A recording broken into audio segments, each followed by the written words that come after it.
Good evening.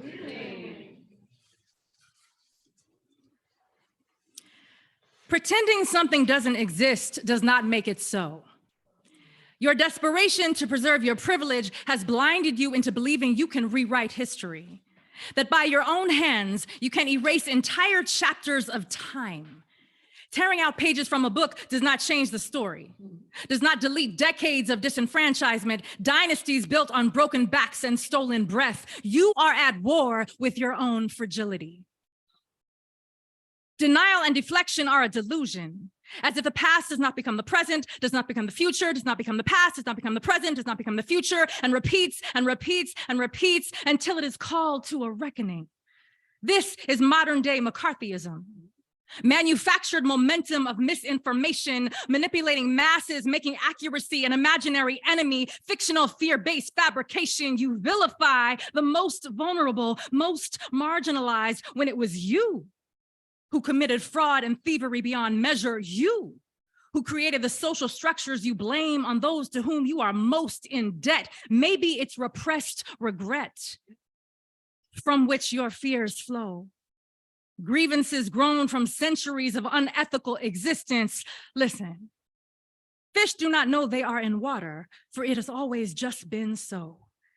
You are swimming in the certainty of a safety we have never known, crusading against consciousness, the very thing that will liberate you from your colossal karmic dues. You made literacy illegal for 400 years, one of many tactics of injustice, and we still thrived intellectually. Ask Frederick Douglass. Now you want to make it illegal to read and write about when it was illegal for us to read and write?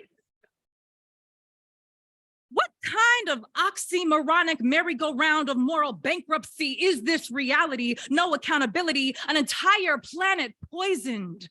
Cognitive dissonance, colonization, control, come up to the light to be transformed, made whole, shout it out from the rooftops, reveal it to heal it. Minds are to impression as paper is to pen. Dr. King, the original CRT scholar, said, truth crushed to the ground will rise again. There is no silencing us. The descendants of survivors of the Middle Passage, the Holocaust, the Trail of Tears, the Tulsa Massacre, no thin-skinned politician scared of their own shadow will deter us after all we've been through. Shame on you.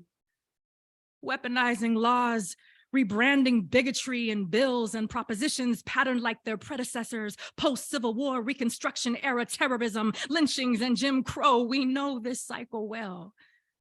Nothing but the same wolf in new sheep's clothes, the latest iteration in a long line of low blows. You can't take the Hunani K. Trask, Howard Zinn, James Baldwin kind of truth.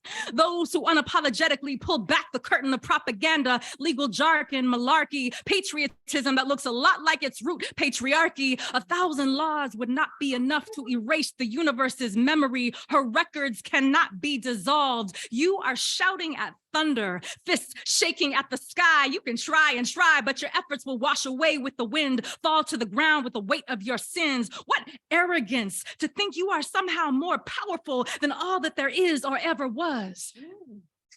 Better to face the facts. There's no way around them, no loophole, no hack, no hiding from freedom. The pendulum always swings back.